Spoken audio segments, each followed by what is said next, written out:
कुछ कहानियाँ, कुछ फिल्में, कुछ डायरेक्टर्स ऐसे होते हैं जिनके साथ आपको स्क्रीन प्ले पे फ्लो करना पड़ता है। आप ये नहीं सोचते कि अभी ये मेरे पास ये सीन है, ये शॉट है, इसके अंदर मैं अभी फैल के परफॉर्म करूँ, ये करूँ, ये करूँ, मैं लोटा लेके आया हूँ, उसके भर भर के एक्टिंग करूँ। वो सब कुछ फिल्मों में नहीं कर सकते। You have to go with the dialogue. जैसे अभी आपने मेंशन किया कि अपना वो जो डायलॉग है जिसमें वो कहता है कि कुर्सी पे बैठना है, ये धंधा करना है तो दोस्तों को मारना सीख ले भाई। वो किसी कॉन्टेक्स्ट में बोल रहा है उस कैरेक्टर को। दूसरा जो कैरेक्टर है वो शायद किसी चीज़ से कन्विंस नहीं है। अब ये दूसरा आदमी उसको कन्विंस करने की कोशिश कर रहा है कि बॉस ये सीख ले, अभी तू करना है ये सब, अभी सिचुएशन ऐसी आ गई है।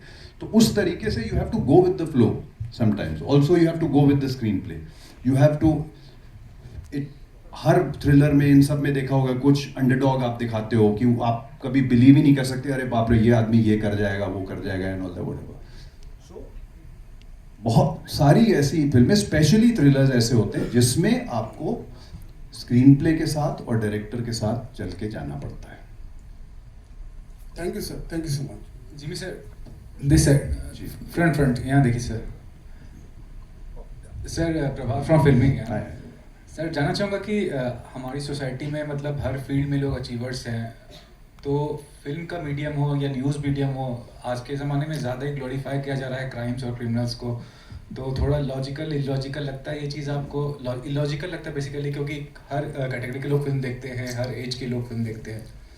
मुझे ऐसा लगता है कि आप जिस तरीके से इस फिल्म की प्रोजेक्शन देख रहे हैं, जिस तरीके से आप ये देख रहे हैं कि राइज ऑफ डॉन है, ये है, ये वो है, वो आपकी सोच के ऊपर डिपेंड करता है इस टाइम पे कि क्या आप अपनी कहानी अपने दिमाग के अंदर गढ़ रहे हैं उसको लेके, कि वही जो न्यूज़ पे दिखाया जा रहा है वैसा हो रहा है। ये एक्चुअली एक रेस अगेंस्ट टाइम पिक्चर है। ये एक रात के अंदर कुछ घटनाएं घटी हैं जिसके अंदर सिस्टम भी है, जिसके अंदर पुलिस भी अपना जॉब कर रही है, सब कुछ कर रही है और कुछ चीज़ों को रोक नहीं पा रही है।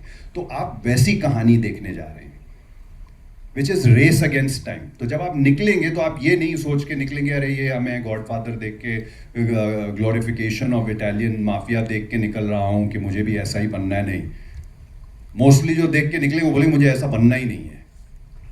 ठीक है ना? So the thing is that it's race against time, events that happened in one night where some people were playing such a game that everybody got shocked. Like I said in the beginning, बेचारे नए producer, नए director हैं, आप हड़का के उनसे कुछ अलग ही कहानी निकलवा रहे हैं। वो नहीं है, असली कहानी मैं बताऊंगा आपको। मेरा सवाल आपसे है जी कि मुंबई का जो अंडरवर्ल्ड था, गैंगवार था, वो खत्म करने के मुंबई पुलिस का बहुत बड़ा हाथ था। अभी इतना अंडरवर्ल्ड, अभी इतना गैंगवार नहीं है। आपका जो कॉप का रोल है इस फिल्म में, पॉजिटिव सोच रहा है कि निगेटिव विचारता है? कैसा यहाँ पर एग्जैक्ट क्या है? ये बता दूंगा तो कैसे चलेगा सर? ठीक है, वही तो कैरेक्टर की खूबसूरती है, वही तो राइटिंग की खूबसूरती है। ये तो आपको फिल्म देखनी पड़ेगी उसके लिए कि पॉजिटिव है कि नेगेटिव है, क्या सोच रहा है हर कैरेक्टर, क्या सोच रहा है एक्चुअली, उसके ऊपर ही है पूरी फिल्म। सो आप प्लीज़ मूवी देखिएगा इसके लिए। अब मेरा सवाल भी डायरेक्टर प्रोड्यूसर साहब से है, ये फिल्म सेंसर हुई क्या? यू सर्टिफिकेट है कि यूए दिया है? कुछ मालूम पड़ेगा सर यूए दिया है। ओके, देखिए अच्छी बात है ना, आपका भी आंसर मिल गया होगा प्रभात जी। जिमी सर, शालिनी जी सर, जिस तरह से अभी बहुत सी फिल्में आ रही हैं, बहुत बड़ा चेहरा है लेकिन फिर भी वो धमाल पर्दे पे नहीं मचा पा रही है।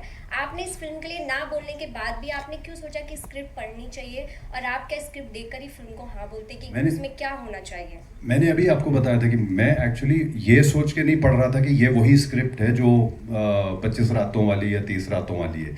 मेरे पास स्क्रिप्टें पड़ी हुई थी, मैं पढ़ते पढ़ते ये भी मेरे हाथ में आई तो मुझे यूनिक लगी कि ये पूरी हिंदी में पहली बार कोई स्क्रिप्ट भेजा। पहली बार तो नहीं, खैर कई बार पहले भी हो चुका, पर बहुत कम ऐसी आती हैं स्क्रिप्ट्स जो पूरी हिंदी में लिखी हुई, देवनागरी में लिखी हुई आपको मिलती हैं। तो मैंने कहा ये पढ़ता हूँ, मैं पढ़ने लग गया और पढ़ते पढ़ते then I couldn't put it down and then I called Akshay the next day. क्या ये कौन है? बोले वो ये वही हैं जो 25 रात 30 रात वाले, मैंने उनको ना बोल दी थी। ऐसे बॉस फ़ोन करो उनको, पूछो कहीं किसी और को तो कास्ट नहीं कर लिया है। तो उन्होंने बोला कि नहीं, तो luckily and that is how fortunately I ended up, because I don't want to let go of good scripts. Whether it's a small film or a big film doesn't make a difference, but I don't want to let go of a good script, and I think this is one of the most fantastic scripts that I've read in my entire career.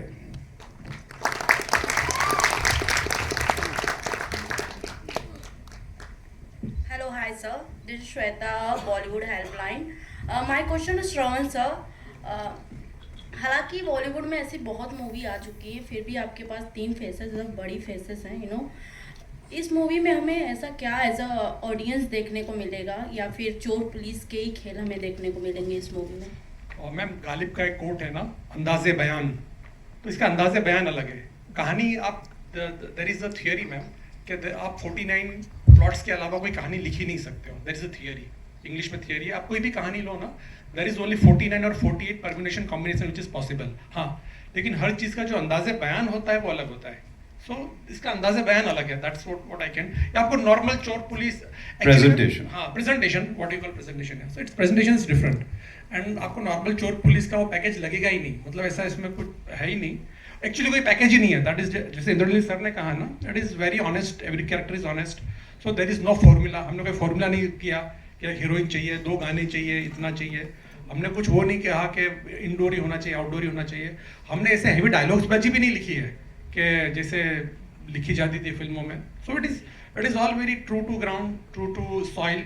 And उसका अंदाज़े बयान अलग है, उसका presentation अलग है. This is Deepak from live news network. Shravan sir, काफ़ी देर से सुन रहा हूँ जिमी सर से कि नए डायरेक्टर हैं, नए प्रोड्यूसर्स हैं, तो क्या सर ये is it your first film? No sir, मैं 12 साल से काम कर रहा हूँ. I done a film called 706 Divya Dutta Atul कोडनी के साथ, जो नेटफ्लिक्स में थी. फिर कमाटीपुरा वेब सीरीज हॉटस्टार में मेरी आई है. बट मैं दिखा नहीं ना, बहुत क्या जमीन के अंदर काम करता था. So this is first time I am visible kind of. Actually, every experience was once a beginner. So for श्रवण जी, उन्होंने आगे 706 and कमाटीपुरा की. It's a really fantastic movie. I have just completed a web series with KK Menon sir also, Murshid. So it will be coming on Z5. So it is also like a gangster genre. तो मैं ये plan कितना पुराना था? ये script लिखने में आपको कितना समय लगा है? सर नहीं, पुराना नहीं था सर. बेसिकली मेरे पास एक प्लॉट था, 1 liner, and I pitch that 1 liner to producer कि मुझे ऐसा कुछ है. तो बेसिकली क्या होता है सर कि whenever you say gangster zone में जाते हो तो you feel a dated kind of a thing ना. ये तो पुराने में होता था.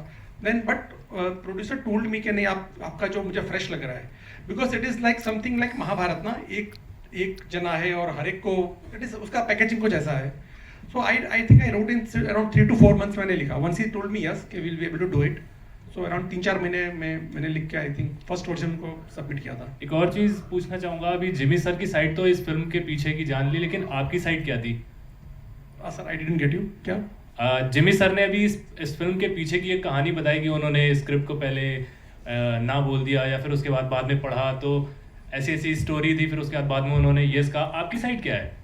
नहीं सर, मेरे पास सिंपल मेरे पास प्रोड्यूसर थे, उनको मैंने 2 लाइन सुनाई, उन्होंने हाँ बोला, मैंने लिखा और काम करना चालू किया. It is so simple sir, I don't know.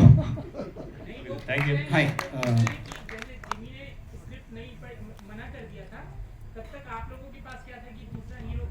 Sir वो तो हमेशा रहता ही है, but sir somehow Jimmy sir का जो बिल वो बहुत परफेक्ट है ना. मतलब परफेक्ट इस तरह से वो आदमी गुंडा भी नहीं लगना चाहिए, वो सोबर भी नहीं रखना चाहिए. So that why it is so balanced out. Hello, yeah, this is Mr. Kirti Kadam from Cinebuster. Yeah, my question is to all the 3 actors out there. आपका बॉडी ऑफ वर्क बहुत बढ़िया है, और director के साथ कुछ differences of opinion हो गया आपके कुछ सीन्स करने के टाइम? मेरे साथ तो नहीं हुआ, बिकॉज सच बोलूँ तो कभी कोई ऐसा इशू हुआ नहीं. काफ़ी क्लैरिटी थी श्रवण के दिमाग में. तो जब डायरेक्टर बहुत ज़्यादा क्लियर होता है तो एक्टर का काम थोड़ा वहाँ आसान हो जाता है. एक्टर थोड़ा कंफ्यूज भी होने की कोशिश करता है, डायरेक्टर उसको बोलता है नहीं यार यही करके दो. तो और सब कुछ इतना सटीक लिखा हुआ था, बिकॉज काफ़ी एडिटिंग का भी खेल है इसमें. तो जितना शूट करना था उतना ही शूट किया, जिस एंगल में शूट करना था उतना ही किया. तो कुछ कभी ऐसा तकरार या कुछ ऐसी डिफरेंसेस हुए नहीं, मेरे नहीं हुए. बाकी मुझे कुछ कहना है. जब मैं फर्स्ट डे शूट कर रहा था, फर्स्ट डे हम लोगों ने शायद क्रोमा पे शूट किया था. सो फर्स्ट डे शूट करके गया, फिर नेक्स्ट शूट मेरा काफ़ी दिनों बाद था. तो श्रवण जी ने मुझे कॉल किया, बोला कि नेक्स्ट शूट अब तक भी, और फर्स्ट डे का शूट है ना, हम लोग रीशूट करेंगे. तो मुझे नहीं लगता कोई भी किसी भी एक्टर को पसंद होता है ये सुनना कि रीशूट करना है. और वो भी इसलिए क्योंकि श्रवण जी ने कहा कि आपने बहुत सटल किया है। इस फिल्म का जो लैंग्वेज है ना, उसमें इतनी सटलिटी शायद बैठेगी नहीं, तो हम फिर से रीशूट करेंगे। तो मुझे मतलब I didn't like the fact that मेरे को फिर से रीशूट करना पड़ेगा बिकॉज ऑफ माई परफॉर्मेंस। लेकिन उसके बाद फिर हम लोगों ने जब फिर से शूट करना शुरू किया, तब श्रवण जी ने बोला कि नहीं, एक्चुअली इट इज़ वर्किंग। मैंने सबको साथ में लगा के देखा, तो there is a variation in your character बाकी लोगों से, so it is working, so will stick to it. मुझे अच्छा लगा। तो ये हुआ था। इनिशियली ऐसा लग रहा था कि maybe I haven't got it right, सुर ठीक से नहीं लगा, लेकिन बाद में उनको लगा कि चलो ठीक है, इट विल वर्क। सो ये हुआ था मेरे साथ।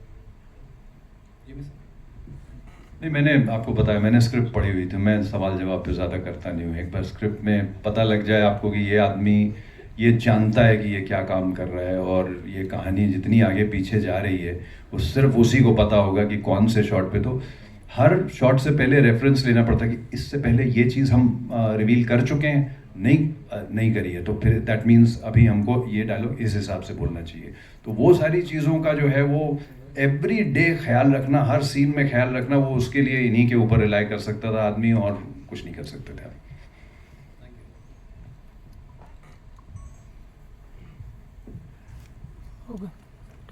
Any other questions?